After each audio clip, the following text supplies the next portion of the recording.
या ऑनलाईन क्लासमध्ये सर्व BATY मधील 6व्या सेमिस्टरमधील SEC 4मधील विद्यार्थ्यांचं स्वागत करतो. विद्यार्थी मित्र हो, आज आपल्याला BA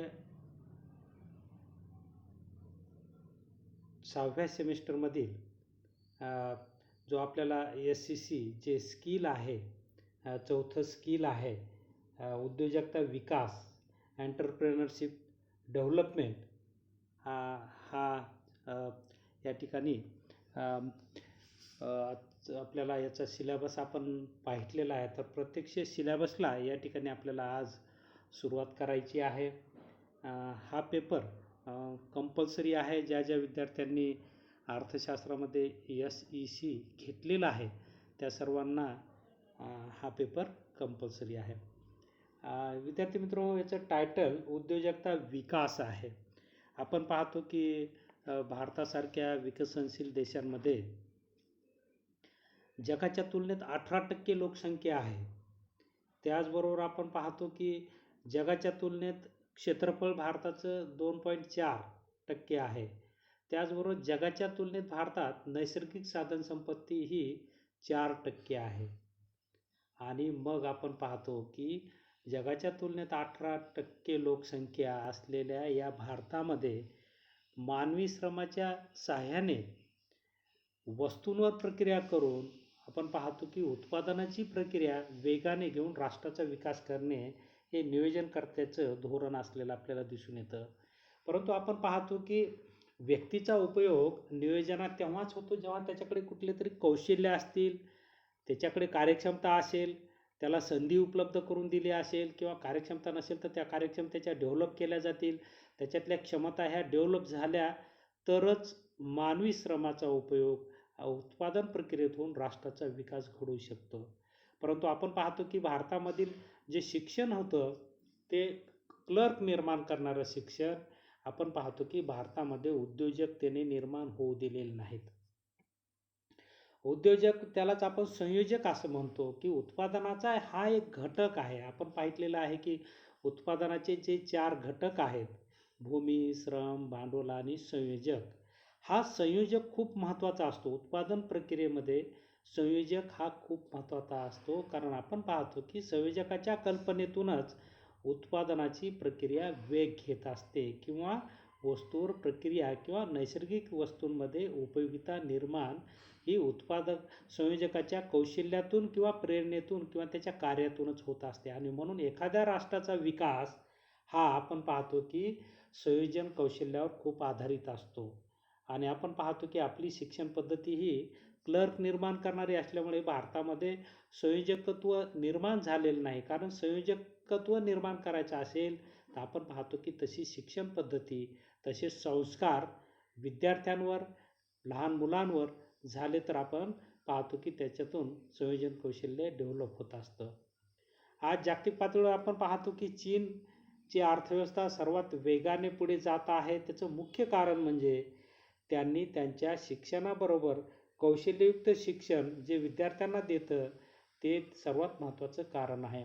आज चीनमध्ये आपण पाहतो की 4थीचा विद्यार्थी हा सहजरित्या घड्याळ तयार करतो, आणि आपल्याकडे 25 वर्षे शिकलेल्या मुलाला घड्याळीतलं काही कळतच नाही, किंवा तशा प्रकारचं कौशल्य, कुठलंही कौशल्य शिक्षण घेत असताना त्याला मिळत नाही. आता आपल्या आता यावर्षी आपण पाहतो की नवीन पॉलिसी, नवीन शैक्षणिक धोरण आलेलं आहे. त्यामध्ये कौशल्य विकासावर भर दिलेला आहे. परंतु आतापर्यंतचा भारताचा प्रवास हा कसा आहे? आपण पाहतो की शिक्षणातून घोकंपट्टी करणारे विद्यार्थी निर्माण करणाराच असलेला आपल्याला दिसून येतो.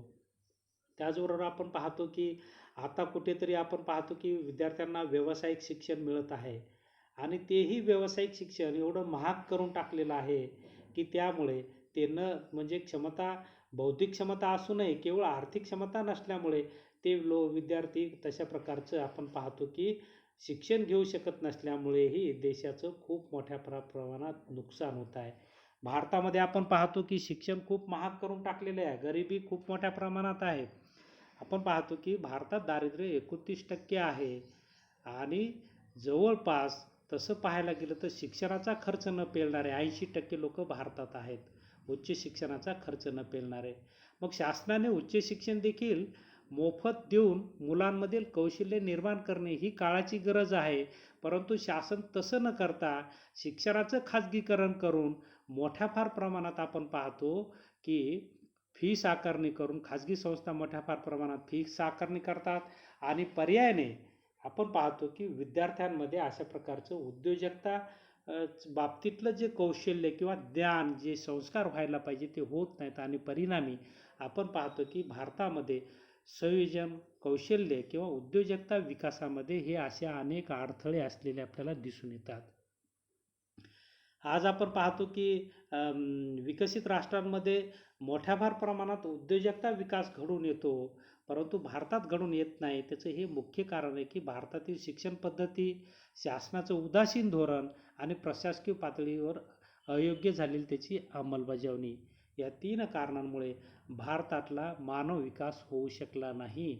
आजही आपण पाहतो की ज्याच्याकडे गुणवत्ता आहे त्याला त्याच्या आर्थिक क्षमतेअभावी त्याला शिक्षण भेटत नाही आणि ज्याच्याकडे आर्थिक क्षमता आहे त्याच्याकडे गुणवत्ता नसल्यामुळे त्याला पुढे केलं जातं आणि त्यातून आपण पाहतो की अनेक समस्या निर्माण होत आहे. आणि म्हणून मानव विकासाचं हे सर्वात महत्त्वाचं जे शस्त्र आहे शिक्षण, हे मोफत पाहिजे. मग ते प्रायमरी एज्युकेशन असेल, सेकंडरी असेल, आपण पाहतो हायर एज्युकेशन असेल किंवा इतर आपण पाहतो की व्यावसायिक शिक्षण असेल, प्रोफेशनल एज्युकेशन जरी असलं तरी ते विद्यार्थ्यांना मोफत दिलं पाहिजे. कारण शिक्षण आपण पाहतो की सहज मिळणारी गोष्ट नाही. त्यासाठी मुलांना खूप कष्ट घ्यावे लागतात आणि पालकांना देखील कष्ट घ्यावे लागतात. परंतु आपण पाहतो की पैशाअभावी बऱ्याच पालकांना मुलांना शिक्षण देता येत नाही आणि पर्यायाने आपण पाहतो की आपली मानवी श्रमशक्ती त्या ठिकाणी वाया जाते, क्षमतांचा त्यामुळे विकास होत नाही आणि त्यामुळे देशाच्या विकासावर परिणाम झालेला आपल्याला दिसून येतो. आणि म्हणूनच अशा प्रकारचं विद्यार्थ्यांमध्ये कौशल्य निर्माण व्हावं, त्यांना ते संस्कार व्हावेत. उद्योजकता कशाला म्हणायचं, उद्योगाचे काय असते आणि शासनाच्या योजना काय असतात त्याला त्याची माहिती करून देण्यासाठी आणि उद्योजकतेकडे प्रेरित करण्यासाठीचा हा स्किलचा कोर्स, स्किल एनहान्समेंट कोर्स, ज्याला आपण SEC हे 4थं आहे, 4th आपण पाहतो. सेकंड इयरमध्ये 2 स्किल आपण अभ्यास केलेला आहे आणि आता थर्ड इयरला 5व्या सेमिस्टरला 1 आणि 6व्या सेमिस्टरला 1 असा अभ्यास आपल्याला की आपण करत आहोत. आणि आता हे 6वं सेमिस्टर चालू आहे. याचं टायटल उद्योजकतेचा विकास, एंटरप्रेनरशिप डेव्हलपमेंट. आपण पाहतो की भारतातला व्यक्ती हा नोकरी मिळण्यासाठी जेवढी धडपड करतो तेवढा व्यवसाय टाकण्यासाठी धडपड करत नाही. याचा मुख्य प्रश्न हाच आहे की तेवढी तशा प्रकारचं शिक्षण म्हणा, तशा प्रकारच्या जाणीव जागृती म्हणा, तशा प्रकारचं सामाजिक आर्थिक विकास म्हणा आपल्या भारताचा झालेला नसल्यामुळे यामध्ये अडथळे निर्माण झाले आणि म्हणून भारतामध्ये उद्योजकतेचा विकास कमी झाला. आणि म्हणून बेकारांची मोठी संख्या मोठ्या फार प्रमाणात आज निर्माण झालेली आपण पाहतो की कोविड महामारीमुळे खूप लोक बेकार झाले, खूप लोकांच्या नोकऱ्या गेल्या. कारण आपण पाहतो की आमच्याकडे क्षमता असूनही आम्ही कौशल्याचा उपयोग करत नाही. संशोधनाला आपण पाहतो की सगळ्या गोष्टी करायच्या असतील तर त्याला लागतं भांडवल आणि भांडवलाच्या अभावामुळे भारतात आपण पाहतो की भांडवलाचा तुटवडा मोठा आहे आणि विशेषतः गरिबांकडे कोणी लक्ष देत नाही. आणि म्हणून आपण पाहतो की गरीब विद्यार्थ्यांची संख्या जास्त आहे आणि म्हणून त्यांच्याकडून विशेष काही होण्यासारखं असूनही केवळ आर्थिक अडचणींमुळे आपण पाहतो की अशा प्रकारचे कौशल्य मुलांमध्ये डेव्हलप होत नाहीत. आणि पर्यायाने अनेक नियमांचेही अडथळे आहेत. बऱ्याच नियम आहेत आपल्याकडे. आपण पाहतो की BAचा मुलगा कॉमर्सला जाऊ शकत नव्हता, कॉमर्सचा मुलगा सायन्सला जाऊ शकत नव्हता किंवा ITIला जाऊ शकत नव्हता किंवा BA करत करत एखादा ITIचं कौशल्य शिकू शकत नव्हता. ह्या शिक्षण पद्धतीतील अडथळ्यांमुळेच आपल्याकडे उद्योजकीय विकास झालेला नाही. परंतु आता नवीन शैक्षणिक धोरणांमध्ये हे सगळे अडथळे आता दूर केलेले आहेत. एकाच वेळेला तुम्हाला 2 डिग्र्या करता येणार आहेत, अदर कोर्सेस देखील करता येणार आहेत आणि त्यामुळे आता शिक्षणाचा विस्तार आणि शिक्षण घेण्यामधील अडथळे कमी केलेले आहेत. परंतु त्याचबरोबर जर हे मोफत जर विद्यार्थ्यांना दिले तर निश्चितच भारतातील मानव विकास किंवा विद्यार्थ्यांचा विकास चांगल्या प्रकारे होऊन विद्यार्थी हे सगळं कौशल्य शिकून आपण पाहतो की भारताच्या विकासामध्ये भर टाकू शकतात.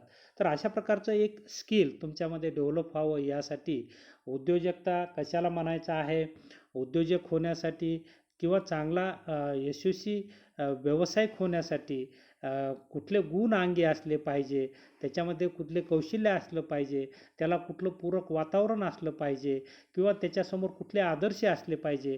तर ह्या सगळ्या गोष्टींचा किंवा एखादा व्यवसाय सुरू करायचा असेल तर त्याच्या प्रक्रियेपासून ते सक्सेसपर्यंत त्याच्या व्यवसाय स्टेबलपर्यंत कुठल्या प्रक्रिया असतात, त्याची काय माहिती असते, बाजार यंत्रणा कशी असते, आपण पाहतो की त्याचे इन्कम स्टेटमेंट कसे असले पाहिजे. तर ह्या सगळ्या गोष्टींचा समावेश या सिलेबसमध्ये आहे आणि यातून तुम्हाला हे संस्कार होऊन तुमच्यामध्ये उद्योजकतेचं कौशल्य किंवा तशा प्रकारचं विकसित करणे हा मुख्य उद्देश या सिलेबस पाठीमागेला असलेला आपल्याला दिसून येतो. आणि म्हणून हे स्किल खूप महत्त्वाचं आहे आणि विशेषतः आजच्या या घडीला आपण पाहतो की उद्योजकीय विकास खूप महत्त्वाचा असलेला आपल्याला दिसून येतो. तर आपण पेपरला सुरुवात करूया. उद्योजकीय विकास आपण प्रकरणामधील आपल्याला हा पहिला टॉपिक आहे. यामध्ये उद्योजकीय विकास कशाला म्हणायचा आहे, त्याची संकल्पना, त्याची प्रक्रिया, त्याचे प्रकार आणि उद्योजकाची वैशिष्ट्ये ह्या सगळ्या गोष्टी आपल्याला या प्रकरण 1 मध्ये पाहायच्या आहेत. तर प्रस्तावनेमध्ये इथं दिलेलं आहे की भारतीय आर्थिक प्रगतीचे यश स्पर्धात्मक जागतिक बाजारपेठेत दर्जेदार वस्तूंची निर्मिती व निर्यात करण्याच्या क्षमतेशी जोडले जाते. ग्राहक, स्पर्धा आणि बदल यांच्या प्रभावामुळे व्यवसायात सातत्याने बदल होत असतात. आर्थिक सुधारणांचा प्रमुख उद्देश बाजारपेठ प्रभावित प्रक्रियेत अर्थव्यवस्था उच्च प्रगतीवर घेऊन जाणे हा असलेला आपल्याला दिसून येतो.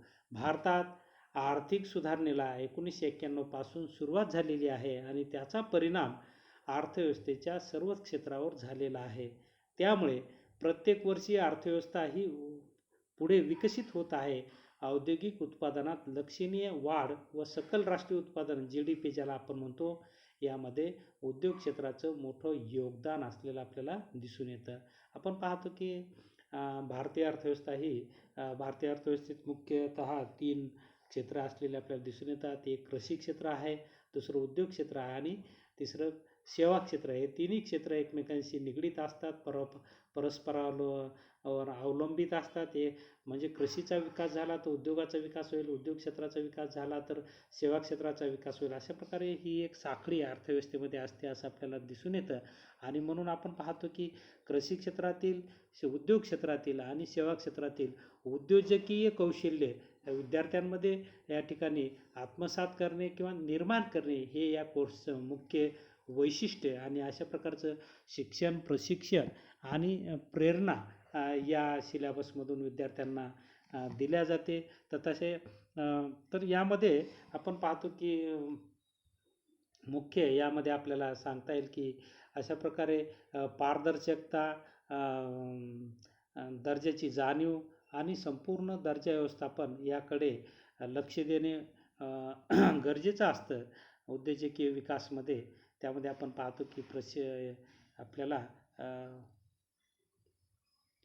कोणत्याही देशाचा प्रामुख्याने उद्देश जो असतो तो जलद, संतुलित आणि सातत्याने आर्थिक वृद्धी प्राप्त करणे हाच असतो. उत्पादक संसाधनाचा जलद विकास करण्यासाठी उपयुक्त वातावरणाची निर्मिती करण्याचा प्रयत्न करतो. त्यासाठी सामाजिक, आर्थिक संरचनेच्या स्वरूपात बदल करणे आवश्यक असते. त्यामुळे संभावित उत्पादन घटकात कोणतेच अडथळे येणार नाहीत आणि संसाधनाचा विकास होईल. योग्य सामाजिक बदलाशिवाय आर्थिक विकास होत नाही. म्हणून सर्वसमावेशक विकास करण्यासाठी राष्ट्राकडे नियोजन असलं पाहिजे आणि त्यासाठी सामाजिक आणि आर्थिक स्थितीत बदल केले पाहिजे, सामाजिक परिस्थिती प्रगल्भ केली पाहिजे आणि सामाजिक न्यायाच्या भूमिकेतून मुलांना शिक्षण देऊन त्यांच्यामध्ये कौशल्य आत्मसात केले तर उद्योजकीय विकास हा घडून येऊ शकतो. भारतासारख्या देशात आर्थिक विकास लोकशाहीच्या तत्त्वाशी संबंधित आहे. आर्थिक कार्य मानवतेच्या हिताचे असल्याची खात्री द्यावी, काळाच्या ओघात टिकणारी असावीत, गरिबींवर मात करणारी असावी. आपण पाहतो की गरिबीमुळे आवड, इच्छाशक्ती, उपक्रमशीलता ही नष्ट होते आणि म्हणून गरीब देशातील सर्वात मोठी सामाजिक शोकांतिका काय असेल तर त्या देशातील लोकांची इच्छाशक्ती नाहीशी होणे. आपण पाहतो की जसं की आपण पाहतो की पैसे असतील तर सुचतं असं एक म्हण आहे. म्हणून गरिबांकडे पैसे नसल्यामुळे आपण पाहतो की त्याच्यामध्ये सृजनशीलतेचा या ठिकाणी विकास होत नाही आणि जरी असेल तर त्याला भांडवलाअभावी संधी मिळत नाही आणि त्यामुळे आपण पाहतो की देशाचं तिथं नुकसान होतं. आणि म्हणून देशाचा विकास करायचा असेल तर सामाजिक प्रगल्भता आली पाहिजे. सामाजिक विकासातून आर्थिक विकास घडून येऊ शकतो असं आपल्याला म्हणता येईल. म्हणून उद्योजकीय विकास करायचा असेल तर सामाजिक परिस्थिती ही प्रगल्भ असली पाहिजे, विकसित असली पाहिजे. त्याशिवाय आर्थिक विकास आणि उद्योजकीय विकास या ठिकाणी होऊ येत नाही. उद्योजकीय विकास उद्योजकता विकासाकडे धोरण करते, नियोजन करते. प्रशिक्षक आणि इतर अधिकारी वर्ग वेगवेगळ्या दृष्टिकोनातून पाहतात. उद्योजकता विकासाकडे सर्वसमावेशक दृष्टिकोनातून पाहिले पाहिजे. त्यात उद्योजकतेचे प्रशिक्षण, प्रोत्साहनाची तरतूद, सल्ला देणे, क्षेत्रीय विकास, इतर आवश्यक डावपेच समाविष्ट असले पाहिजे. उद्योजकता विकास किमान पुढील 4 दृष्टिकोनातून पाहिला जातो. त्यामध्ये पहिला दृष्टिकोन आहे विकास आणि विश्लेषणाची गरज व निष्कर्ष दर्शवणारे कोर्स सुरू करावेत. त्यानंतर प्रशिक्षणाची योग्य ती पद्धत निवडावी. विषयाची निवड, शिक्षणाचे स्वरूप, प्रशिक्षणाची संख्या, प्रशिक्षक वेळ, त्यानंतर प्रशिक्षण साहित्य आणि चौथं या ठिकाणी महत्त्वाचं म्हणजे प्रशिक्षणाचे उद्दिष्ट साध्य करणे. तर अशा प्रकारचं समोर ध्येय ठेवून या ठिकाणी उद्योजकीय विकास घडवून आणता येतो. आपण पाहतो की एखाद्या देशाचा विकास तेव्हाच होतो की जेव्हा त्याची बाजारपेठ वाढेल, लोक कृषी क्षेत्रातून सेवा क्षेत्र आणि उद्योग क्षेत्राकडे जास्त येतील, त्याच्यातला रोजगाराचा वाटा जास्त वाढेल आणि त्यातून आपण पाहतो की ते विकासाचं लक्ष्य असतं. आणि यासाठी विशिष्ट असं कौशल्य आवश्यक आहे. आपण पाहतो की कृषी क्षेत्रामध्ये जे कृषी मजूर असतात त्यांच्यामध्ये कौशल्य नसल्यामुळे त्यांना मोबदला कमी असतो. परंतु कौशल्य जर आपण आत्मसात केली तर सेवा क्षेत्र आणि उद्योगात मोबदला जास्त असतो आणि या कौशल्यातून उत्पादन प्रक्रियेमध्ये नाविन्य येतं आणि उत्पादन प्रक्रियेत नाविन्य आलं की नफ्याची प्राप्त होते आणि म्हणून देशाचा विकास त्यातून घडून येतो असं आपल्याला म्हणता येईल. आणि म्हणून कौशल्ययुक्त शिक्षण, प्रशिक्षण हे जर मुलांना दिलं तर निश्चितच त्याच्यातून उद्योजकीय विकास या ठिकाणी होऊ शकतो असं आपल्याला म्हणता येईल.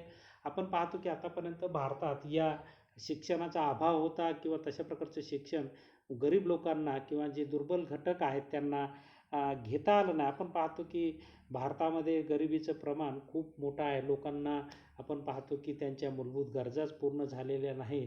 तर शिक्षणासारखं महागडं आपण पाहतो की साधन हस्तगत करायला आज आपण पाहतो की लोक जीवाची परीकाष्ठा करत आहेत. तरीही अपेक्षित असं आपण पाहतो की पैशाअभावी त्यांना मुलांमध्ये तशा प्रकारचं शिक्षण घेता येणं.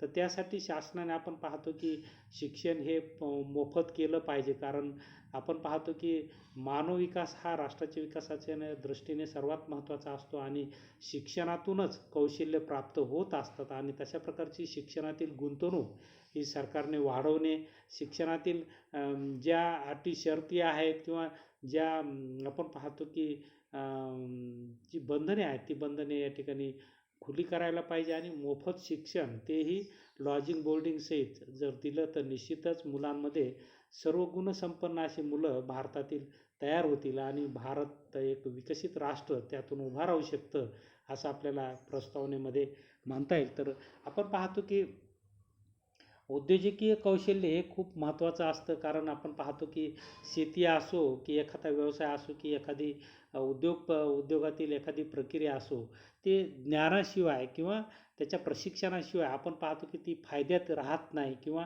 त्याच्यामध्ये नाविन्य येत नाही. आणि म्हणून आपण पाहतो कृषी विकास असेल की उद्योगाचा विकास असेल की सेवा क्षेत्राचा विकास असेल की कौशल्य आणि प्रशिक्षण ह्या 2 गोष्टी खूप महत्त्वाच्या असतात. त्या मिळायला पाहिजे आणि त्या जर मिळाल्या तर आपण पाहतो की त्यातून आर्थिक विकास, सामाजिक विकासाबरोबर आर्थिक विकास घडून येतो असं आपल्याला म्हणता येईल. आणि जी की भारताची युवा शक्ती ही मोठी शक्ती आहे. आज आपण पाहतो की भारताच्या लोकसंख्येमध्ये 65% ही युवा शक्ती आहे आणि या शक्तीला जर अशी कौशल्याची जोड दिली शिक्षणामध्ये आणि त्यामध्ये आर्थिक सहाय्य शासनानं जर केलं तर निश्चितच भारतामध्ये एक चांगले प्रशिक्षित उद्योजक या ठिकाणी भारतात तयार होऊ शकतात असं आपल्याला म्हणता येईल. तर उद्योजक या संकल्पनेचा उदय कुठे झाला आणि कसा झाला हे यामध्ये दिलेलं आहे की उद्योजक या शब्दाचा प्रथम फ्रेंच भाषेमध्ये 16व्या शतकात आपण पाहतो की हे सगळं औद्योगिक क्रांतीनंतरच झालेलं आहे करण्यात आला. लष्करी मोहिमेचे नेतृत्व करणाऱ्या किंवा धाडसाने काम करणाऱ्या व्यक्तींना उद्योजक 16व्या शतकात फ्रेंच भाषेमध्ये म्हटलं जात होतं.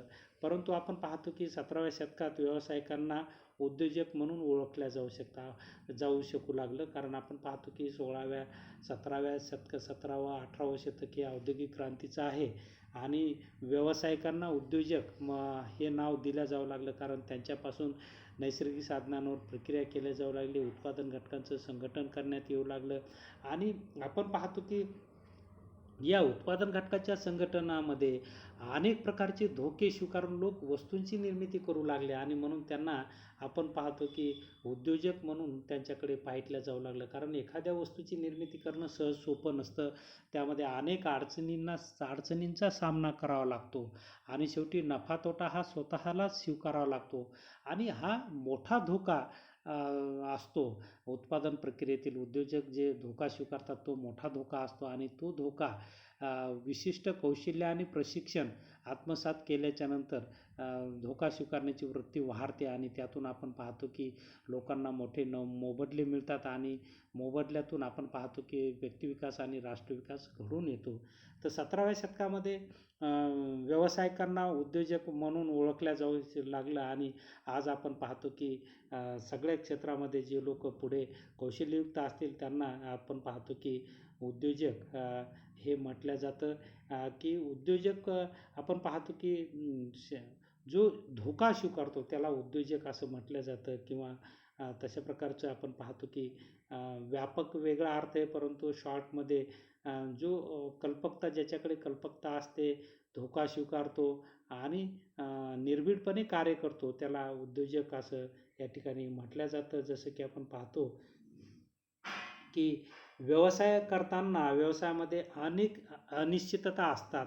आपण पाहिलेलं आहे की नफ्याचा अनिश्चिततेचा सिद्धांत आपण पाहिलेला आहे की उत्पादक किंवा संयोजक एखाद्या वस्तूची निर्मिती करत असताना व्यवसायामध्ये अनेक धोके स्वीकारतो आणि हे धोके स्वीकारण्याचा मोबदला म्हणजे नफा. मग त्यामध्ये काही धोके निश्चित असतात, काही अनिश्चित असतात किंवा आपण पाहतो की उत्पादन प्रक्रियेमध्ये नाविन्य आणतात, नवप्रवर्तन आणतात म्हणून नफा मिळतो.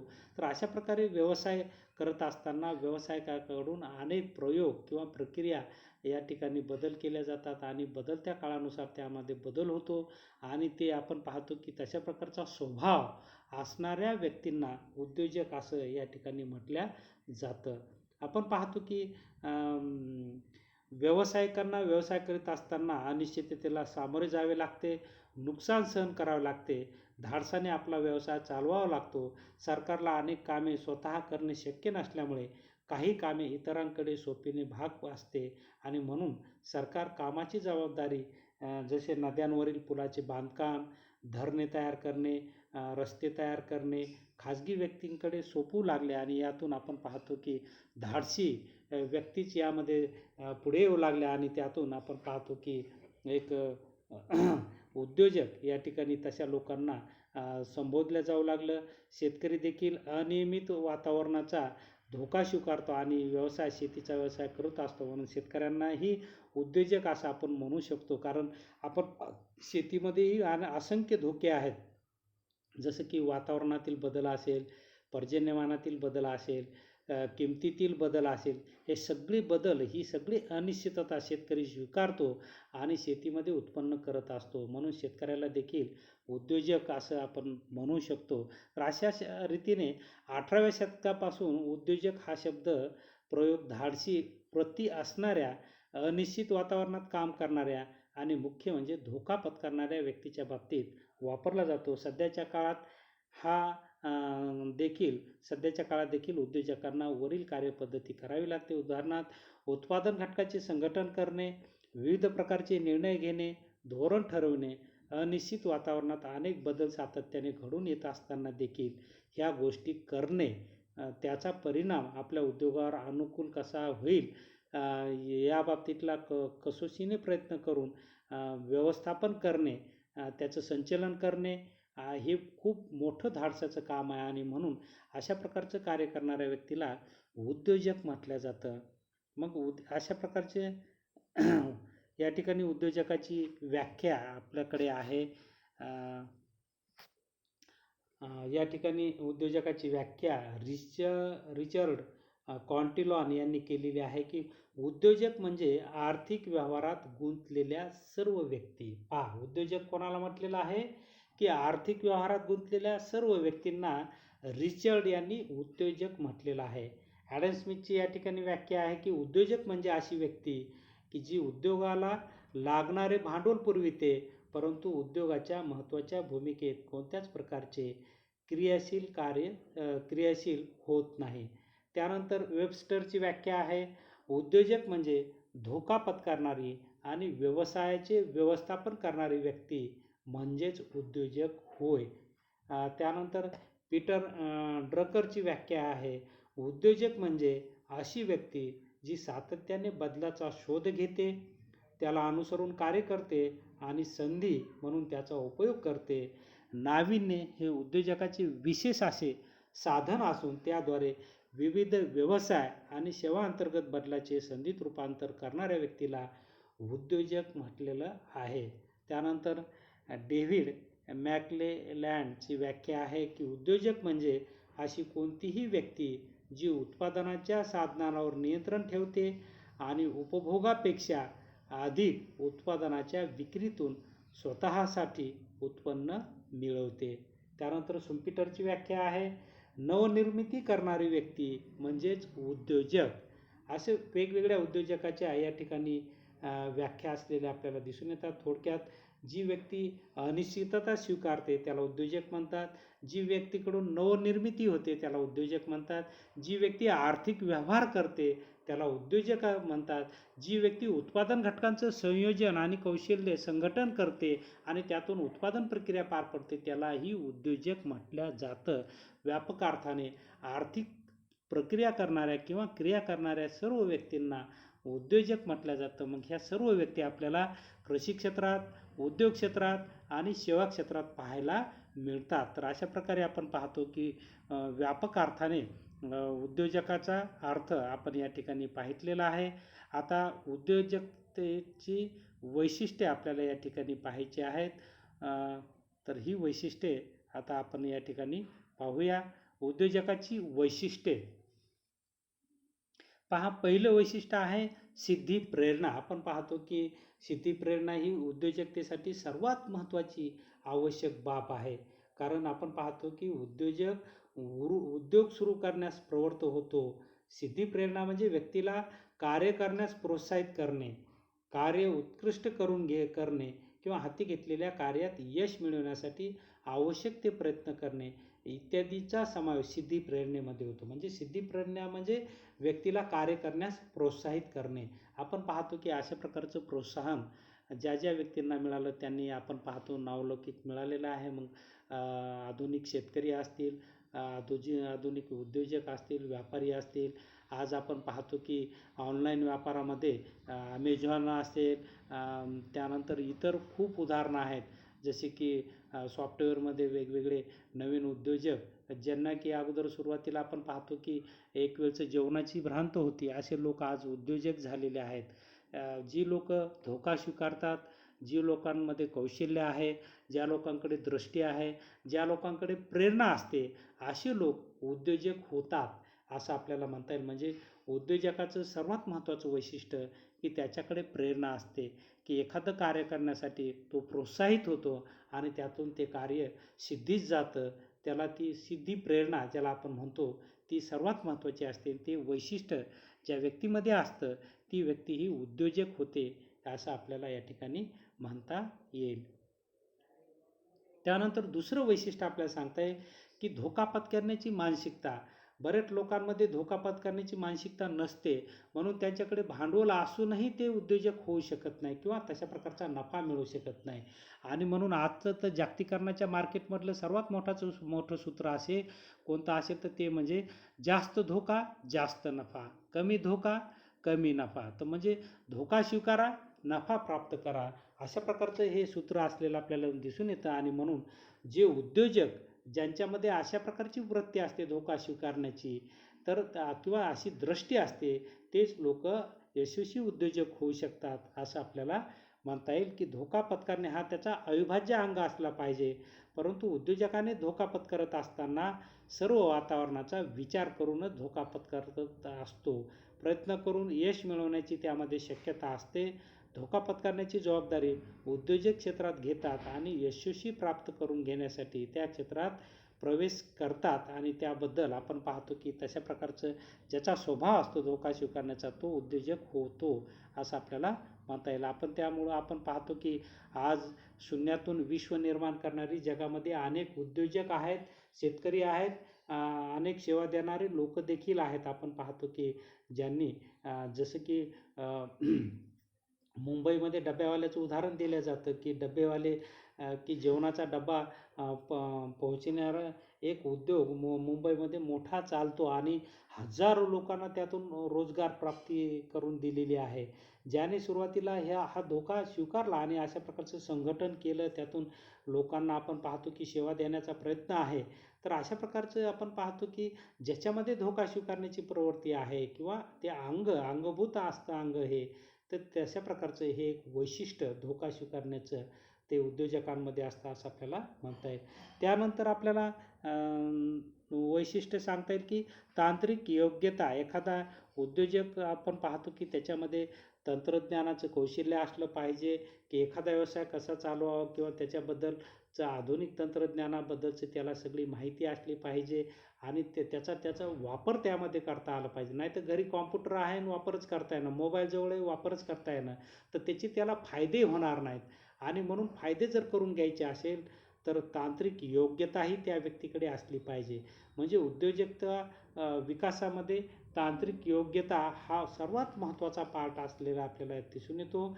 ज्याच्याकडे तंत्रज्ञानाचं सखोल ज्ञान आहे अशी व्यक्ती चांगलं यशस्वी उद्योजक होऊ शकते असं आपल्याला या ठिकाणी म्हणता येतं. जसं की आपण पाहतो की एखाद्या वस्तूवर प्रक्रिया करायची असेल तर तंत्रज्ञानाचा आधार घ्यावा लागतो आणि ते कौशल्य उद्योजकाकडे असेल तर निश्चितच यशस्वी उद्योजक तोच बनू शकतो ज्याच्याकडे तांत्रिक ज्ञान आहे आणि त्याचा उत्पादन खर्च त्यामुळे कमी राहून त्याचं किमती कमी राहतील आणि वस्तूचा दर्जा देखील चांगला राहील आणि त्यामुळे त्याच्या वस्तूला मागणी होऊन एक यशस्वी उद्योजक त्यामधून होऊ शकतो असं आपल्याला म्हणता येईल.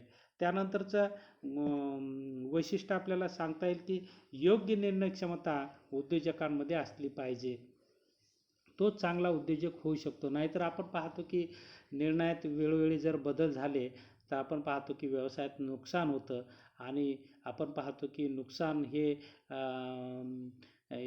यशामध्ये अनेक अडथळे निर्माण करत असतात. आणि आपण पाहतो की यशस्वी जर उद्योजक व्हायचा असेल तर निर्णय क्षमता देखील महत्त्वाची असते आणि हा गुण ज्याच्यामध्ये आहे तो यशस्वी उद्योजक होतो असं आपल्याला म्हणता येईल.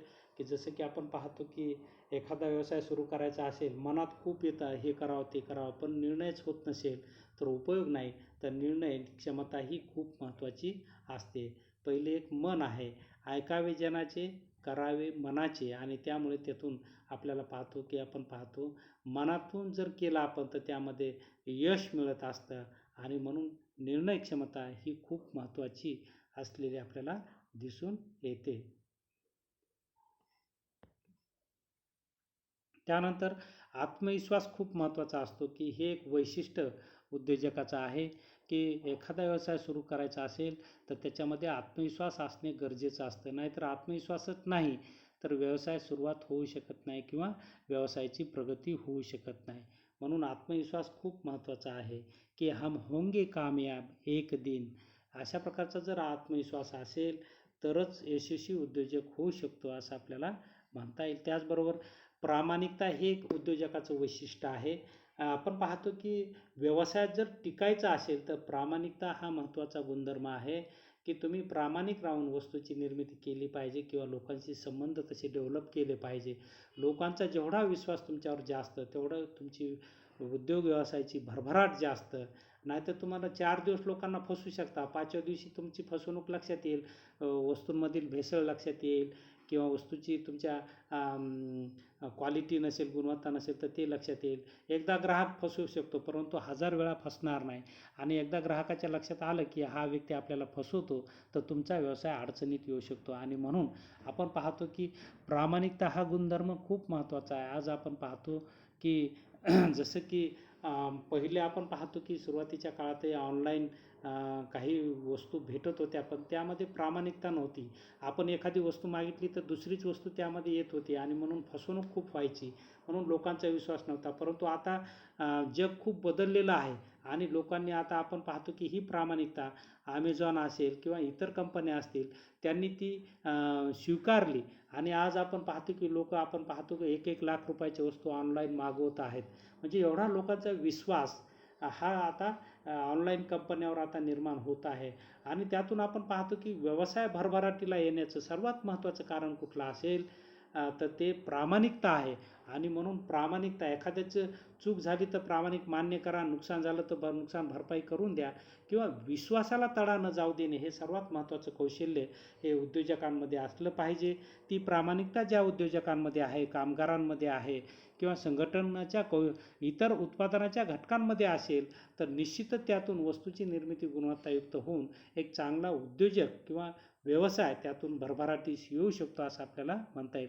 त्यानंतर श्रमाची प्रतिष्ठा हे एक सर्वात महत्त्वाचं वैशिष्ट्य उद्योजकाचं असलेलं आपल्याला या ठिकाणी दिसून येतं की श्रमाची प्रतिष्ठा जिथं आहे, काम करायला लागलं न पाहिजे. आपण पाहतो की एक प्रामाणिक कार्य, आपण पाहतो की जपानचं क्षेत्रफळ खूप छोटं आहे परंतु श्रमाची प्रतिष्ठा तिथले लोक राष्ट्रवादी दृष्टिकोनातून जपतात. माझ्या देशासाठी मी काम केलं पाहिजे, एखादी वस्तू जर खराब निघाली तर माझ्या देशाचं नाव कमी होईल यासाठी ते आपण पाहतो प्रामाणिकतेतून ते जपतात. आणि श्रमाची प्रतिष्ठा आजही तिथला म्हणजे 60-70 वयाचा व्यक्ती 12-12 तास 15-15 तास काम करतात आणि राष्ट्र विकासासाठी धडपड करतात.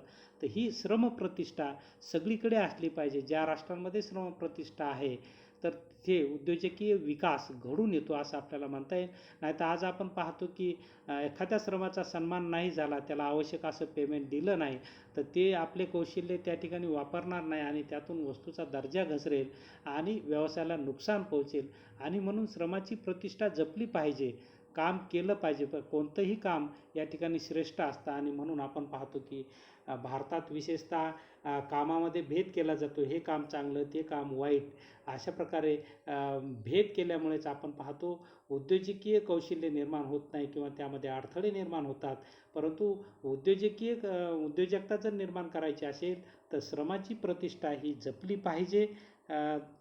जिथे ही श्रमप्रतिष्ठा जपल्या जाते तेथे आपण पाहतो की अशा प्रकारे उद्योजकता विकास होत असतो.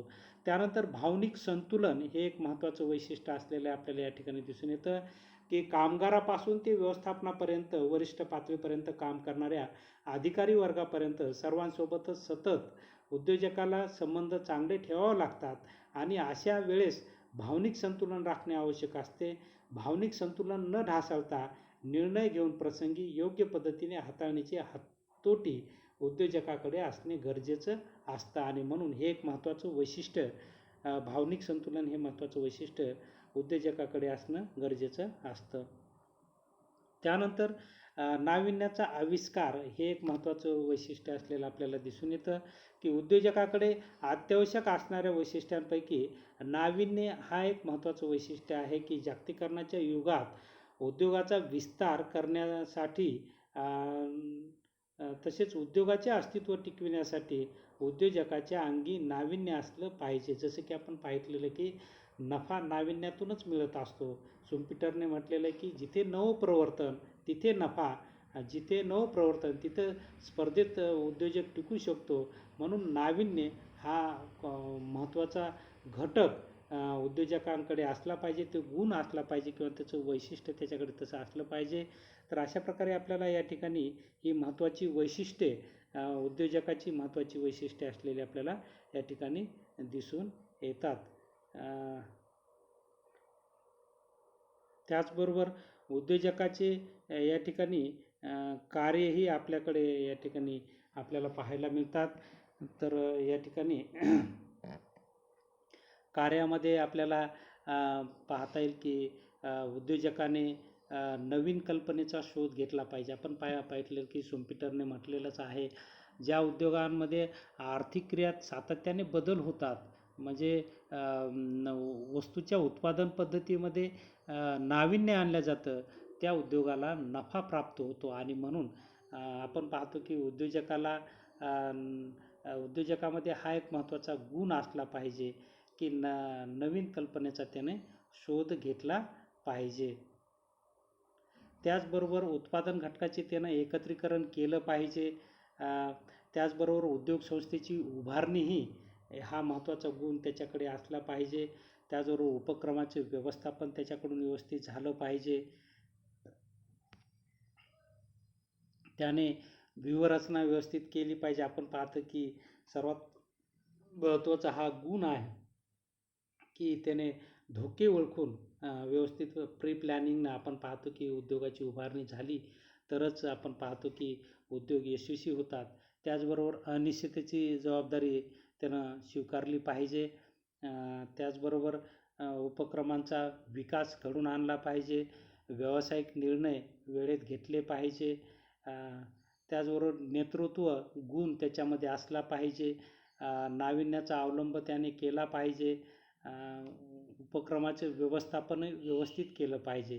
तर हे सर्वात महत्त्वाचं त्याचे कार्य असलेलं आपल्याला दिसून येतं की नवीन कल्पनेचा त्याने शोध घेतला पाहिजे. त्याचबरोबर उत्पादन घटकाचं एकत्रीकरण केलं पाहिजे. उद्योग संस्थेची उभारणी करण्याचं कार्य त्याच्या हातातून होतं. त्यानंतर उपक्रमाचं व्यवस्थापनही व्यवस्थित केलं पाहिजे. व्यूहरचना व्यवस्थित केली पाहिजे. उत्पादनामध्ये नाविन्य आणलं पाहिजे. अनिश्चिततेची जबाबदारी स्वीकारली पाहिजे. तर त्याचबरोबर नेतृत्व त्याने हे सगळं स्वीकारावं लागतं. त्याचबरोबर उपक्रमाचा विकास केला पाहिजे. व्यावसायिक निर्णय घेतले पाहिजे आणि हे सगळं कार्य उद्योजकाचं असलेलं आपल्याला या ठिकाणी दिसून येतं. तर साधारणपणे तर सर्वात महत्त्वाचं की अशा प्रकारचं एक धोका स्वीकारण्याची किंवा व्यवसायातील जो अनिश्चितता स्वीकारतो, अशा प्रकारचं ज्याच्यामध्ये धाडस असतं, ज्याच्यामध्ये निर्णय घेण्याची क्षमता असते, ज्याच्यामध्ये हे कौशल्य असतं की त्याला आपण उद्योजक असं म्हणतो. उद्योजक म्हणजे आर्थिक क्रिया करणारा व्यक्ती. मग ती कृषी क्षेत्र असेल, सेवा क्षेत्र असेल, उद्योग क्षेत्र असेल, या सर्व क्षेत्रामध्ये चांगल्या उद्योजकाची ही गरज असते. आणि त्याच्या चांगल्या कार्यातून आपण पाहतो की राष्ट्राचा विकास घडून येत असतो. तर या ठिकाणी थांबूया. या तासाला आपण उपलब्ध झालात, शांतपणे ऐकून घेतलं त्याबद्दल आपले आभार व्यक्त करतो आणि थांबतो. धन्यवाद.